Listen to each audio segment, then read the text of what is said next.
Good morning class. Welcome in twelfth class. अब twelfth class में अभी मैंने आपको लास्ट वीडियो के अंदर मैंने आप लोगों को ये बताया था कि हम लोगों का ट्वेल्थ क्लास में सिलेबस क्या है, कौन कौन से चैप्टर्स हम लोगों को रीड करने हैं, आप लोगों का प्रोजेक्ट कितने का बनेगा, कितने कौन कौन से चैप्टर्स आपके कितने मार्क्स के हैं। अगर नहीं देखा तो प्लीज जाके लास्ट वीडियो में अपना सिलेबस देख लीजिए। अब हम लोग हमारी बात करते हैं इस वीडियो में चैप्टर नंबर फर्स्ट की। चैप्टर नंबर फर्स्ट है nature and significance of management.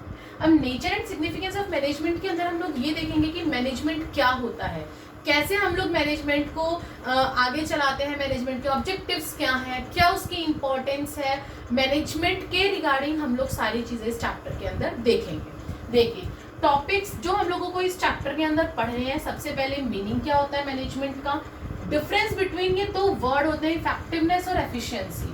Maximum time आपका सीबीएसई के अंदर इन दोनों के बीच में कुछ ना कुछ वो केस स्टडी 1 मार्क्स में fill in the blanks as अब आप जानते हैं कि 20 मार्क्स 1 मार्क्स के क्वेश्चंस आते हैं तो वो डालता ही डालता है। कैरेक्टरिस्टिक्स क्या होते हैं मैनेजमेंट के, objectives, importance, nature, level of management कितने हैं आपके, फंक्शंस कौन कौन से होते हैं मैनेजमेंट के, कोऑर्डिनेशन। एक कोऑर्डिनेशन वर्ड आता है जो कि एसेंस है आपका मैनेजमेंट का, ये भी हम लोग देखेंगे कि ये होता क्या है, फीचर क्या है इसके, इंपॉर्टेंस क्या है, और लास्ट में कोऑर्डिनेशन और कॉपरेशन। ये बात तो आप भी जानते हैं कि कोई भी चीज़ हम लोग बिना कोऑर्डिनेशन के और कॉपरेशन के अच्छे से रन नहीं कर सकते, चाहे वो कोई भी कंपनी हो। इवन घर में भी अगर हम लोग कोऑर्डिनेशन से या कॉपरेशन से नहीं रहते तो लड़ाइयाँ होती है ना। आप लोगों की अगर आप ब्रदर सिस्टर हैं तो आप लोगों की लड़ाइयाँ होती हैं, अगर आप लोगों के बीच में कॉपरेशन नहीं है तो इसी तरीके से कंपनी में होता है कि कंपनी में हम लोगों को कॉपरेशन और कोऑर्डिनेशन बना के चलना पड़ता है। आइए सबसे पहला टॉपिक, मीनिंग ऑफ मैनेजमेंट। अब मीनिंग क्या होता है मैनेजमेंट का? Management is a process, class ये एक तरीके का प्रोसेस है आपका। कौन सा process? Of getting things done with the aim of achieving goal. हम लोग मैनेजमेंट करते हैं क्यों? ताकि हम लोग हमारे जो गोल हैं उसे हम लोग इजीली हमारे एम के साथ अचीव कर सके, इफेक्टिवली एंड एफिशिएंटली, यानी कि इफेक्टिव वे में और एफिशिएंट वे में। अब ये दोनों टर्म्स क्या होती है मैम? ये तो बिल्कुल नई टर्म्स आ गई। अब हम लोग इस दोनों टर्म्स के बीच में डिफरेंस देखेंगे। हमारा सेकंड पॉइंट होता है difference between efficiency and effectiveness. ध्यान से सुनिएगा, बहुत इंपॉर्टेंट है, दोबारा रिपीट कर रही हूँ, 1 मार्क्स का इसके अंदर से आपका आ सकता है। देखिए क्या डिफरेंस होता है इन दोनों के बीच में, इफेक्टिवनेस और एफिशिएंसी। इफेक्टिव, काम आपको इफेक्टिव अच्छा चाहिए, मतलब task on time. It means कि ये टाइम के ऊपर फोकस करता है कि हाँ भाई अच्छे से काम चाहिए और जल्दी चाहिए। मेन इसका पर्पस क्या है? जल्दी का क्या पर्पस है कि काम हमें जल्दी चाहिए, ऑन टाइम चाहिए, जो टाइम बता दिया उस टाइम पे चाहिए, चाहे कॉस्ट कितनी लग जाए, कुछ भी हो जाए, बस मुझे टाइम पे काम चाहिए। दूसरा एफिशिएंसी, इसके अंदर हम लोग जल्दी तो नहीं मचाते, हम लोग इसके अंदर मिनिमम कॉस्ट देखते हैं। हम लोग इसके अंदर ये नहीं बोलते कि फिक्स टाइम डिसाइड कर दिया, नहीं, हम लोग इसके अंदर हमारी मिनिमम कॉस्ट देखते हैं कि कम से कम कॉस्ट हमारी कैसे लगे। तो इफेक्टिवनेस आपका टास्क ऑन टाइम और एफिशिएंसी आपका मिनिमम कॉस्ट। अब सेकंड है ऑब्जेक्टिव। इनका ऑब्जेक्टिव क्या होता है? अचीव एंड रिजल्ट, हमें किसी भी तरीके से एंड रिजल्ट चाहिए और इसके अंदर हम लोग हमारा पूरा का पूरा देखते हैं कि कॉस्ट बेनिफिट हमें कैसे हो रहा है। और लास्ट है मेन कंसिडरेशन, यानी कि इसका मेन कंसिडरेशन होता है एंड रिजल्ट के ऊपर और इसका होता है कॉस्ट के ऊपर। ये अपना बेसिकली कॉस्ट को ही मैनेज करके चलता है कि कॉस्ट ही देखता है एफिशिएंसी के अंदर कि किस तरीके से हमारी कॉस्ट जो है वो कम से कम लगे, और इफेक्टिवनेस के अंदर आपका टाइम जो है वो टाइम के अकॉर्डिंग आपका काम बिल्कुल परफेक्ट होना चाहिए, चाहे कॉस्ट कितनी लग जाए। आई होप ये दोनों टॉपिक आपको अच्छे से समझ में आए होंगे।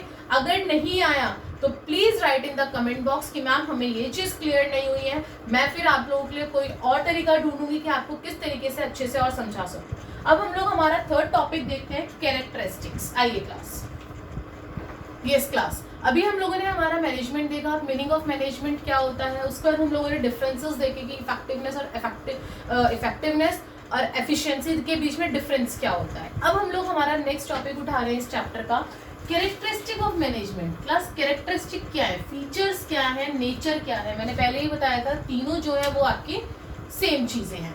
अब हम लोग देखते हैं सबसे पहले goal oriented process.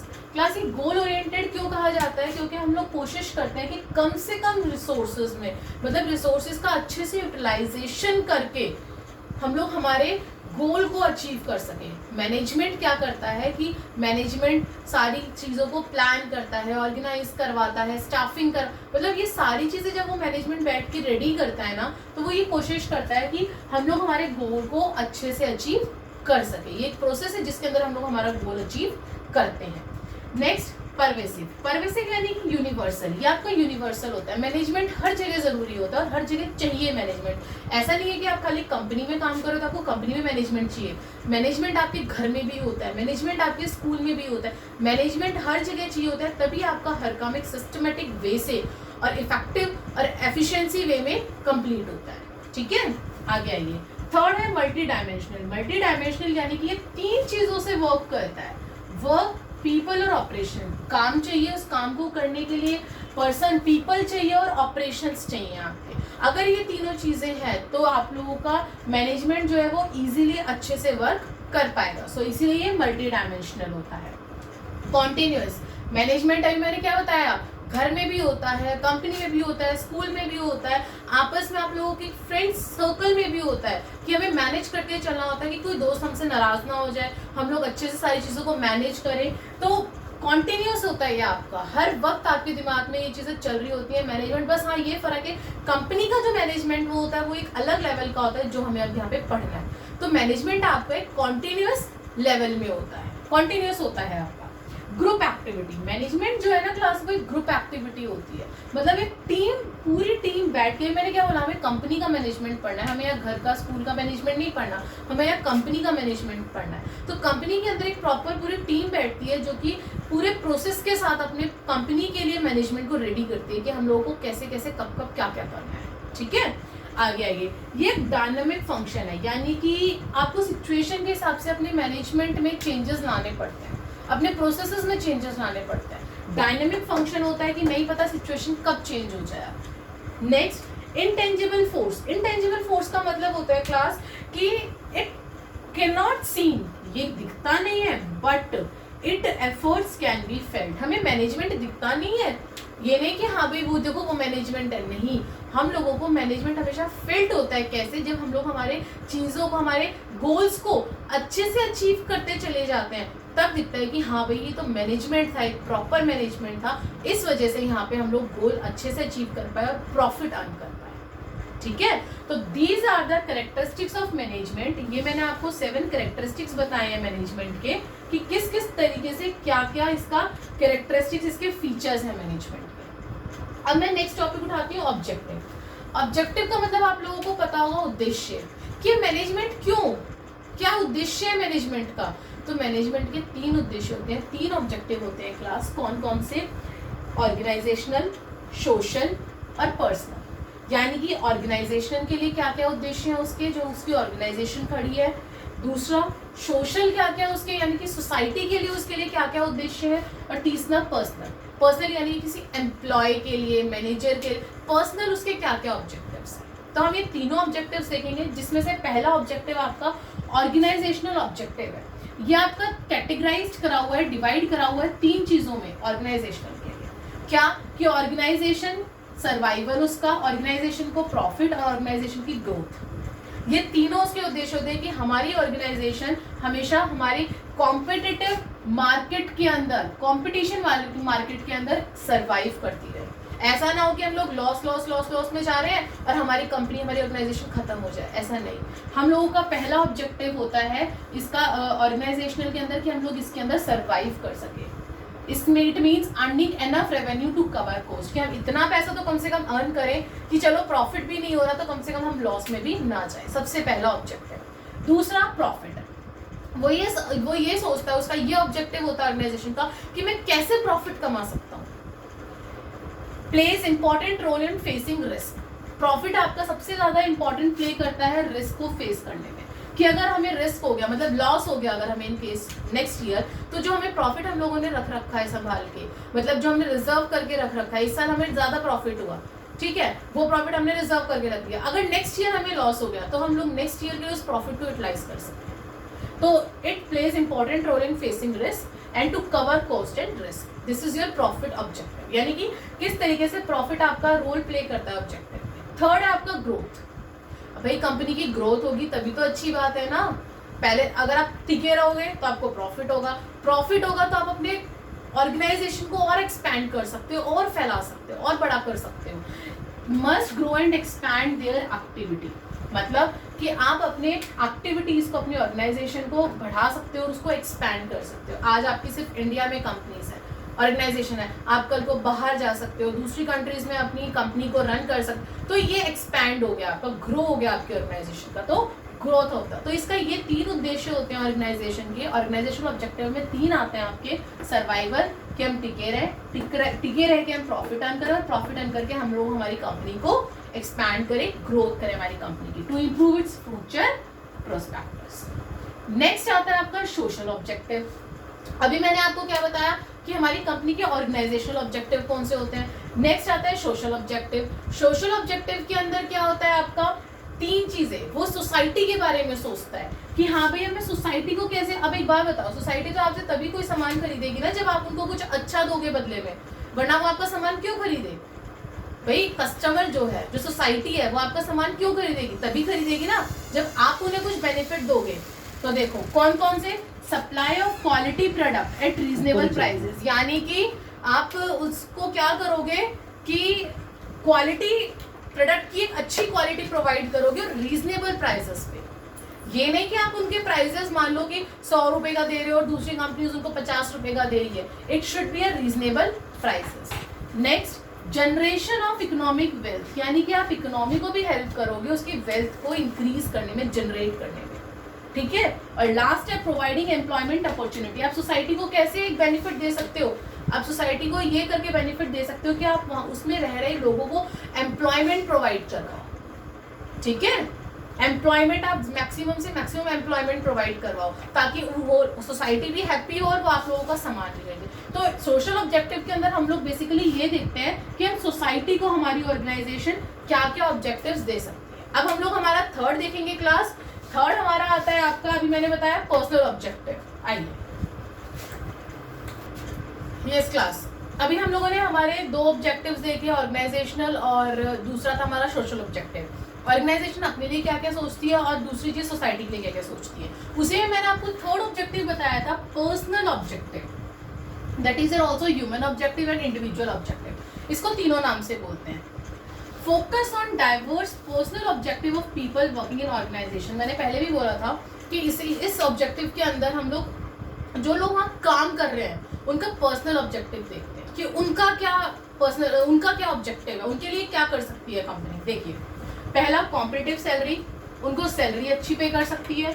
Good and healthy working condition, उन लोगों को कंपनी जो एक अच्छा गुड और हेल्दी वर्किंग कंडीशन दे ताकि वो लोग काम अच्छे से करें, उनका मन करे काम करने का।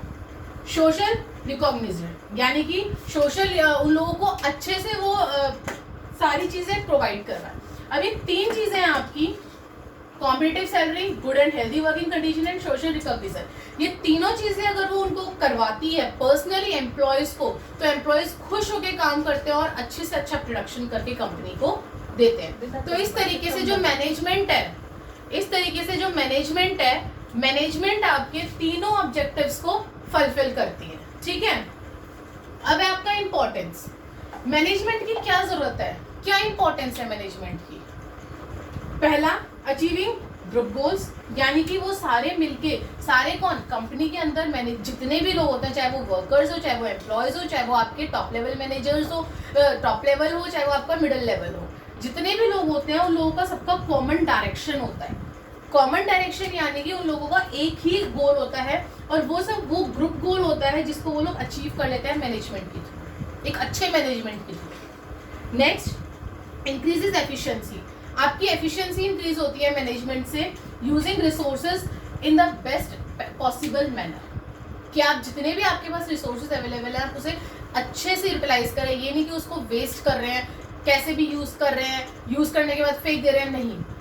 एक मैनेजमेंट होगा आपके पास, तो मैनेजमेंट से अगर आप चलोगे तो आप अपने सारे रिसोर्सेज को अच्छे से यूटिलाइज कर सकोगे। Next, create dynamic organisation. Management जो है डायनामिक ऑर्गेनाइजेशन क्रिएट करता है, कैसे करता है, it helps the employ overcome their resistance to change and adopt as per changing situation to ensure its survival and growth. वो ये बोल रहा है, ये जो है हेल्प करता है हर एम्प्लॉय को ओवरकम और रेजिस्टेंस टू चेंज एक्सेप्ट करने में, अडेप्ट करने में।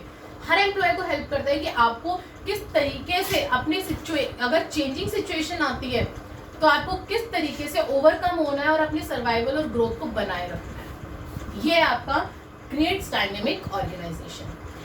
लास्ट पॉइंट है, सेकंड लास्ट पॉइंट है अचीविंग पर्सनल ऑब्जेक्टिव। वो लोग कोशिश करते हैं, अब देखो कंपनी में दो लोग हैं, एक तो काम करने वाले, एक मालिक। ऑर्गेनाइजेशन काम करने वाले क्या सोचते हैं, इंडिविजुअल क्या सोचता है कि मैं मैक्सिमम अर्न करूं, और ऑर्गेनाइजेशन क्या सोचती है कि भाई मेरी मैक्सिमम से मैक्सिमम प्रोडक्शन। तो दोनों के जो ऑब्जेक्टिव हैं कैसे कंप्लीट होंगे, चाहे वो इंडिविजुअल हो चाहे वो ऑर्गेनाइजेशन हो, मैनेजमेंट। अच्छा मैनेजमेंट होगा तो दोनों अपने ऑब्जेक्टिव्स को अचीव कर पाएंगे। और लास्ट पॉइंट है डेवलपमेंट ऑफ सोसाइटी, यानी कि अभी मैंने आपको पीछे बताया था सोशल ऑब्जेक्टिव्स के अंदर क्लास की, सोशल ऑब्जेक्टिव अगर होगा तो वो सोसाइटी को एम्प्लॉयमेंट प्रोवाइड करवाएगी, रीजनेबल प्राइसेस पे प्रोडक्ट्स प्रोवाइड करवाएगी।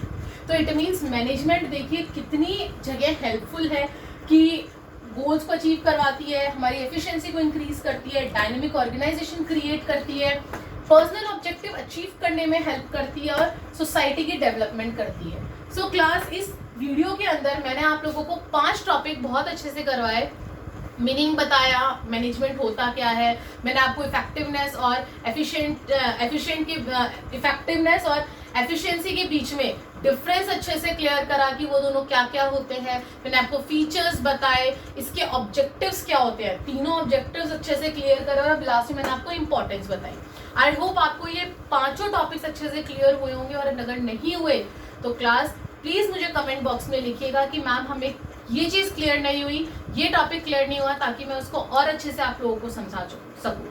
और इस चैनल को सब्सक्राइब करना मत भूलिएगा, क्योंकि सब्सक्राइब करेंगे तभी आप मेरी और फर्दर वीडियोस की नोटिफिकेशंस जल्दी से जल्दी ले पाएंगे, और बेल आइकन दबाना मत भूलिएगा। Thank you.